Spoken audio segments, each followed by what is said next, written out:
Hello and welcome back to the channel. Welcome back to the Cup Chasers podcast. Thanks for being here. Thanks for listening. And speaking of roses and rainbows, Newcastle traveled to Manchester City in what was quite a battle, quite a Great game. quite a tactical, nuanced kind of fight.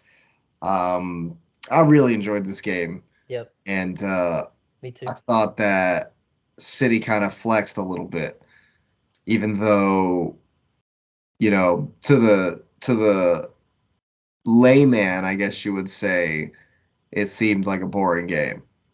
Yeah. But I thought City, despite a couple of errors, I thought they were superb.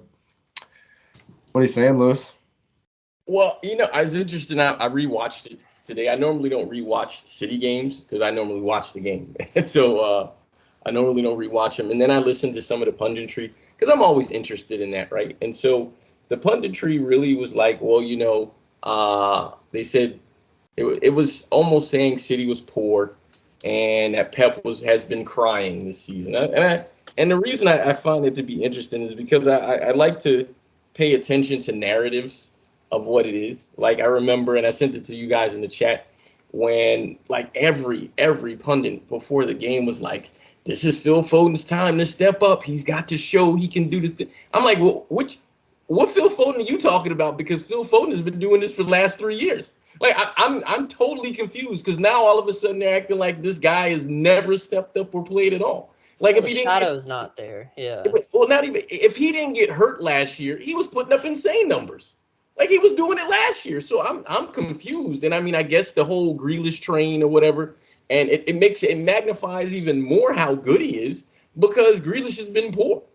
And so, I mean, Grealish played better in this game. I mean, to get fouled a bunch. But That's Well, his that's what he role. does. That's his role. Yeah. That's but that's what he Especially does. this season, y'all. But Yeah, it- this season you're gonna if see him, and if a podcast supporter listener to this channel went back to I don't know 6 months ago or 8 months ago when I said, "Hey man, I can't wait to see Foden, Holland, and Alvarez play together," and then I was like, "That's the lineup," and Pep refused to do it, right? And then he had to do it, and then they got together, and even though people are like, "Well, Holland has been poor," and I mean, he has 2 goals this season. I mean, yes, I mean to his standard, he's poor. But I mean, in 2 games, 2 goals. He had a couple of chances in the game that he missed. That I mean, you still had to kind of be amazing to hit those. The ones he had. But Holland was, and I know people probably would criticize this. Holland was an amazing decoy in that game, an amazing decoy because he was dragging people away from Alvarez. Alvarez scores his goal because Holland draws two defenders away from him. Foden makes his run. Alvarez comes under him, he hits it. I mean, that's literally what they do. And obviously Holland can score the difficult ones. And City had a bunch of chances. I mean, there were more than a couple of chances that they should have finished. But I was excited because the narrative behind the game was after Newcastle battered whoever it was they played the first game, that they're like, man, is City gonna be ready for this? And they're gonna come at them. And Newcastle, like most teams, was like, yeah, we're not gonna try to play them in their game because City can't wait for that. They're begging you to play that way because Yeah, they'll what drop everyone 6 on you. remembers the last team that went to the Etihad and decided they were going to try to how'd that come go, back. Brighton? No, that's not who I'm talking about. Who are you talking about? Arsenal. The Arsenal, last yeah. team that went to the Etihad Right. and tried and said, "Hey, we're gonna play toe to toe." You got smoked. So Yeah. And the thing about it is that if they really played that way, that means Holland would have been just roaming free. They would have destroyed them, man. Now I'm gonna give Newcastle credit. They're a really good team. Jake, did I pick them to be second? Who did I You pick? did. you I did. did. I think they're that good. I think Yeah. quality wise, they're that good. Their home games are going to be hell for everybody. They're going to be rough at home. And Hard I to mean, score against, man. if the only reason they played City that way is because they were afraid of what City would do to them. I don't think there's any other team, with the exception of maybe Arsenal and Brighton, that they'd have the twinge of fear of anyone coming back at them that way. Which means they're going into everyone's stadium Maybe at to the punch them Emirates. in the face. Huh? Maybe at the Emirates, and maybe at Anfield. Nowhere. I don't think Liverpool sort of has that. They can't defend. Nowhere. And Newcastle knows that. They know that, so they know they're going to score. But Newcastle also knows that Liverpool can score. But it's Anfield. It's the Anfield effect. But that's not what I'm saying. I'm just saying. Right, yeah. I just think that Liverpool look weak. I mean, it's not like you're going to go in Anfield and anticipate beating them, but there's no style, right? So no one's going to be afraid of playing their style against Liverpool at Anfield. They're going to play their way there. But you can't play City style in Manchester and think you're going to walk out of there with a win. That's just not going to happen. And so I respected them. City respected them. City was waiting for them to come. And that's why it kind of was like ho-hum early, because they were waiting for them to come at them that way. City they made what, one substitute, I think? But I mean, that's the Did they even? I don't think they made a substitute. No, there were no subs. That's right. That's the greatest issue of the game right there. I mean, obviously with the purchase of from Stade Rennais, Doku is, I guess they'll announce him. They said he'll play Sunday or Saturday, so he'll be there. But I think he was here. He go today. So yeah, and so the bench depth. I mean, obviously Calvin Phillips. It's unfortunately for him, he's not a bad player, but he just doesn't fit what City's trying to do. I would like for him to get a chance, but I mean, I'm being realistic, right? Bernardo Silva will be back on Sunday or Saturday, whatever day the game is. But the depth is not there, and Laporte just left, so they're gonna probably sign a defender as well. I know, but what I love about City is they're big and they defend. Guardiola saved at least 2 breakaways. Amazing. Diaz, 2 breakaways. I know I wrote it in the chat. I'm like, hey, that goal Sevilla scored against City in the Super Cup doesn't get scored if Diaz is on the field. Period. It just doesn't happen. And I think this is the first time, I'm being honest. The depth is an issue, but this is the first time that you'll hear me say City's the best team in the league, man. They are. There's no team better than them. And your bench is better than most. Yeah. But I mean, this is me. You know how I am. I wouldn't say that at any point. They're better than everybody. There's nobody better than them. And I would say Newcastle was up there. No one's better than them, because Liverpool wouldn't go. We'd smoke Liverpool. They can't defend. Arsenal. I mean, after watching Arsenal, they're good, but man, something's missing there. I don't know what's going on, but something's missing. Kai. No, look. It might be. Look. every segment is going to bring up Kai Havertz. Arsenal. Look, Arsenal won't play like that against City. No, they won't. Arsenal won't play. What we did today is not what we're bringing against City, But here's the thing with Manchester City, and you said it, Lewis. They want you to play. They want you to come play ball. You've been saying that the whole time you've been on the pod. Is you want teams to be good. You want teams to come play you and play as good as we can, because if teams are open at the Etihad, you get dumped. You get dumped on. But here's the thing. There's only one way to beat this Manchester City team. In that they play that way, and they'll let you play if you want to come play. They'll let you. And because they will, they'll give you chances. Mm-hmm. Now, City individually in every position are brilliant. And you cannot discount Ruben Diaz on that breakaway. But if you're going to beat Manchester City, you cannot fluff that chance. No, you can't. Newcastle has to score there. You have to score there. Like, there is, look, 2 seasons ago, when City came to the Emirates, we took a red card. Gabriel took a red card. And it was 1-0 at the time to the Arsenal. The Arsenal were winning 1-0. And we took a red card and ended up losing the game 2-1. 40 seconds before we took that red card, Gabriel Martinelli hits the Tottenham fan in row 19 on an open net, mind you. I know you know what I'm talking about, Lewis. Ederson's not even going to get close. All Martinelli has to do is put his foot through it and put it on frame. And we're up 2-0. Gabriel Magalhaes doesn't get the red card, and we win that game.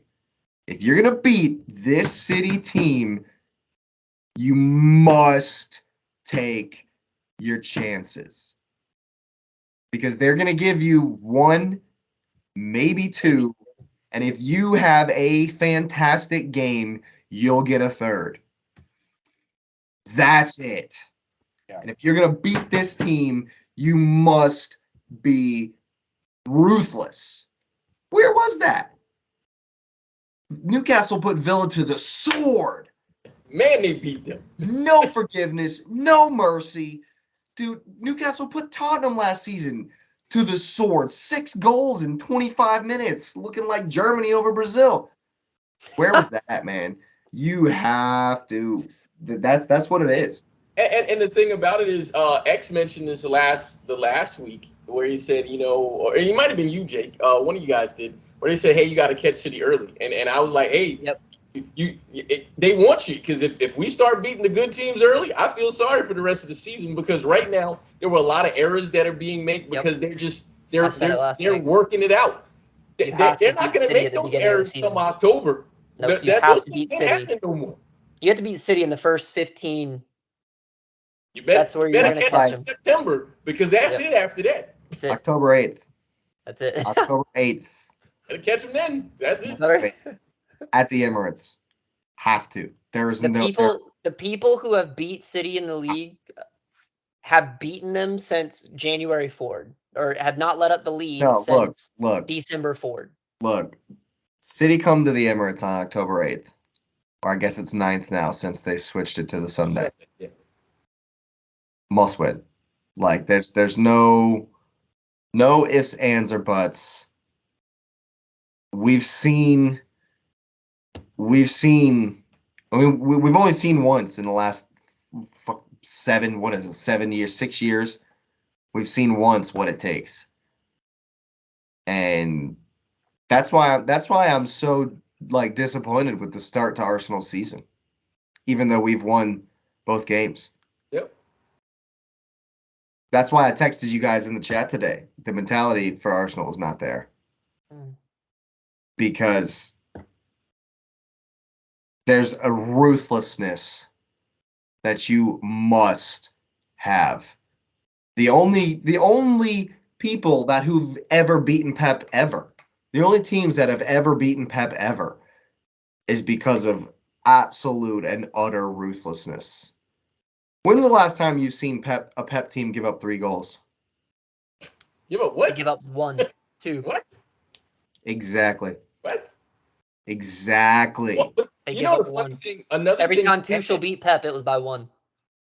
But speaking of that, but this is a funny thing because I saw an article about this today. There was an article that said something along the lines of you have to be big to play in the Prem. And so when Pep first got there, he had a real small finesse team. And you notice over time the team and the players have gotten bigger and bigger because no one and that's Now they're giants. So someone was mentioning, hey man, they're gonna get physical with City. And my reaction was like, okay, like what does that mean? No, you're not. You understand how big City? Rodri is like 6'5", man. Like what are you talking? Diaz is like 6'4". Diaz is a huge. He's huge, man. He's a What are you brick talking wall, about? man. Ain't nobody on that. Nobody. Jack Grealish falls down and all that. Jack Grealish is 6'1", solid. Is he really? Holy He's crap. 6'1". He's No. solid. Kyle Walker might be your shortest player. Yeah, no, Phil Foden. No. Phil Phil Foden. Foden. Fine. Phil Foden. Okay. Bernardo Silva. But I mean, realistically, on that team, Those are the small everybody's guys, 6 yeah. feet and bigger. Yeah, Everyone. the defenders, all of your defenders are huge, brutes. 6'3" and bigger. Yeah. Yeah. And so you're looking at it like they're gonna bully him. Bully Guardiola's who? huge. Who are they bullying?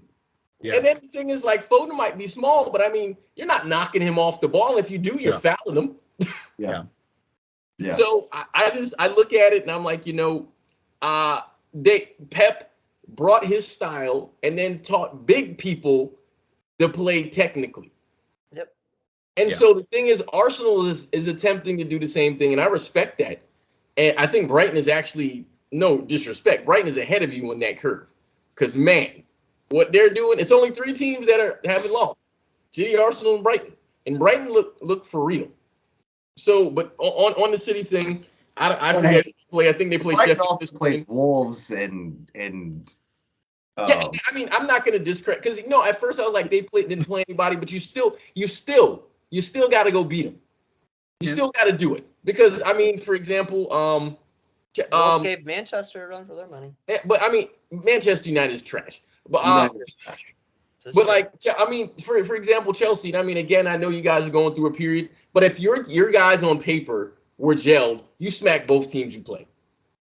You smack them both, and so it goes to the point that Brighton, well-oiled machine, got people moving. That means that the leadership part is in place, and they're doing what they're supposed to do. Arsenal, your guys, 8 of the 11 are like have been there, and so there's that again. So your concern is a real one because of like sort of why are you mentally not there? You've been playing together this whole time, and so because they should have smacked Palace. It's your fault.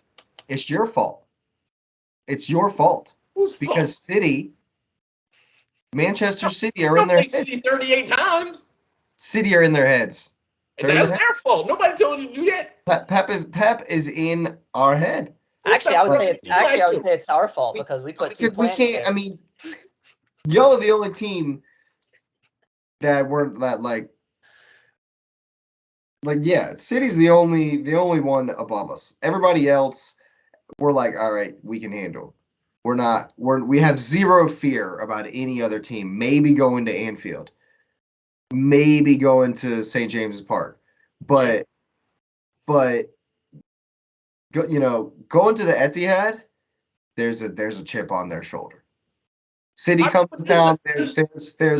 There's a and so even when we're not playing City, do you not think that Pep Guardiola was in Bukayo Saka's head when he was taking that penalty versus West Ham last season?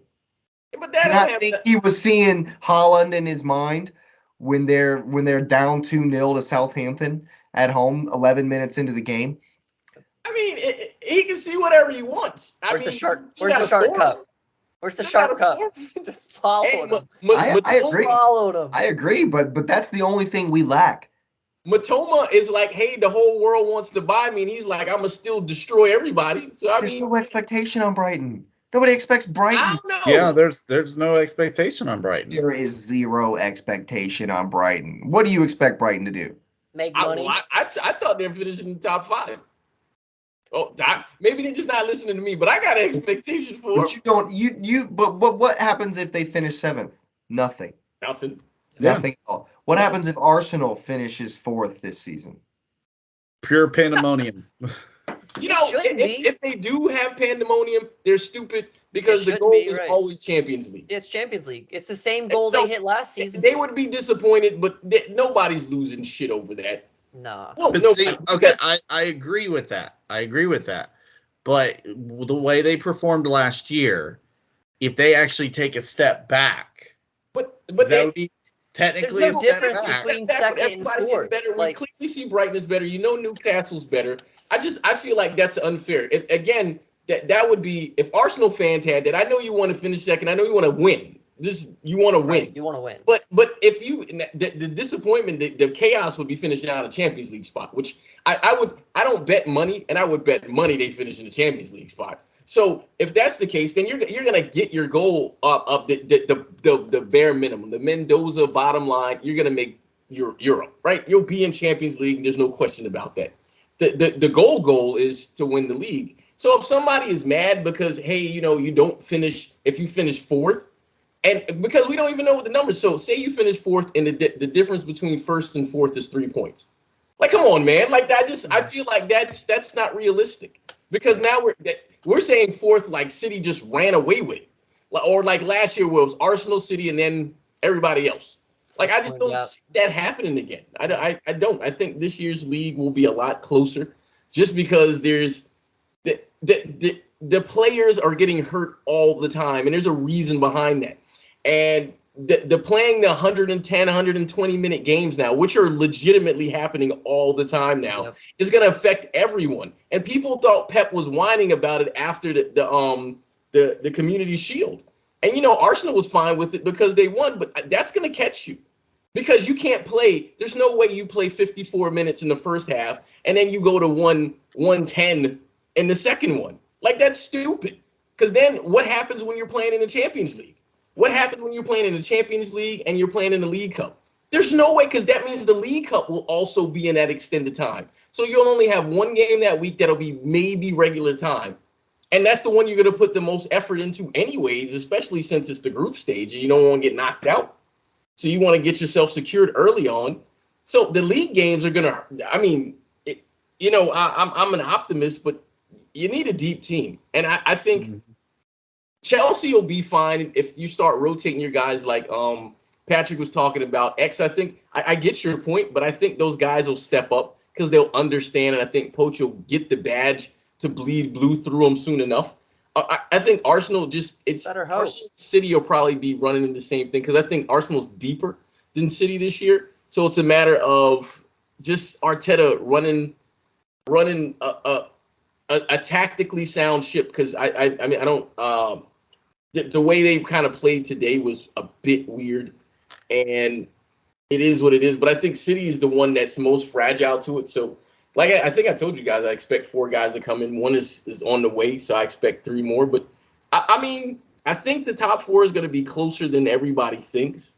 So finishing 4th won't hurt anyone, or even 2nd. And I think City's the best team in the league right now. I don't know what it'll be at the end of whatever month this is, or the end of the next month. But in this moment, I think they're the best team in the league. And if they strengthen in the places where they're kind of frail, then while I don't think they'll run away with it, teams are gonna not want to play them, and that's enough. Well, you missed this earlier, but we were talking about officiating in the sense of needing to have depth to deal with that, because you're going to have players that are going to go out that are important for red cards because of the way they're calling games right now. And when I watched y'all this weekend and Pep didn't make any changes, I was like, he's trying to send a message that he needs players. That's exactly what he's doing. The teams that have the depth are going to bypass these teams who lack it. And, that's the biggest thing. It sounds crazy, but Liverpool is now going to be without their technical 6 for the last 2 games, for 3 games now. They're going to play a 30-year-old guy from Germany, who played in the German league. How does he work into that team? Does it become even more of a liability than not having a 6? Who are you talking about? Huh? Who are you talking about? Endo? Yeah. Yeah. I mean, is it going to become even more of a liability for having him than actually not having a 6? Of course, we know Liverpool's going to score, but it's going to leave them wide open even more. The thing about McAllister is while he was not a 6, he was able to link the defense with the midfield to the attack. Can Endo do that? I don't know. I've never watched him. I'll just be honest with you. So we'll see. But my point being is you're going to have depth. If you don't have depth, you're in trouble because you're going to have important players sitting out important games unless the officiating rules or whatnot relax. They won't. Oh. Exactly. And the yellow card. And that red in the Arsenal game was awful. That was awful. Yellow was stupid. That was awful. It was stupid. Awful. It makes me think about the prop bet that we have about who's getting reds because, boy. Bro. Well, that's blowing out the water. That's blowing out the water now. There's no way to know. There's no way to tell that. There's no way to tell that. I'm still betting Casemiro. Because everybody's going to be seeing red. Everybody's getting red. If we're handing out red cards for the wind blowing up Andre Ayew's jersey, there's going to be a red card every game. There was a red card in half the games this week. Yeah. Mm-hmm. There was a red card in 5 of 10 games this match week. The McAllister red card was ridiculous. The Aguerd red card, okay, maybe that one is, that one was he knew his CNC went down. That one was As a little soon bit- as he went to that slide, Yeah. he knew he was going. He But- knew he was leaving. Let's see. There was a red card in. I think somebody for Wolves got sent off. Like it was too many red cards this weekend. But speaking of the weekend action, as long as we're done on City, anything else on City? It was a great game. Best- I did enjoy it. I did enjoy the game. The It was fun. takeaway: City, best team in the league. I think Easily. There you have it. That is the roundup. I think we'll go ahead and wrap it up right there on the weekend review. It was definitely a good one, and we are looking forward to plenty of games coming up in the future. If you're as excited about it as we are, go ahead and smash up the likes, subscribe to the channel, and get that notification bell on. Thanks for being here. Thanks for listening, and have a great night.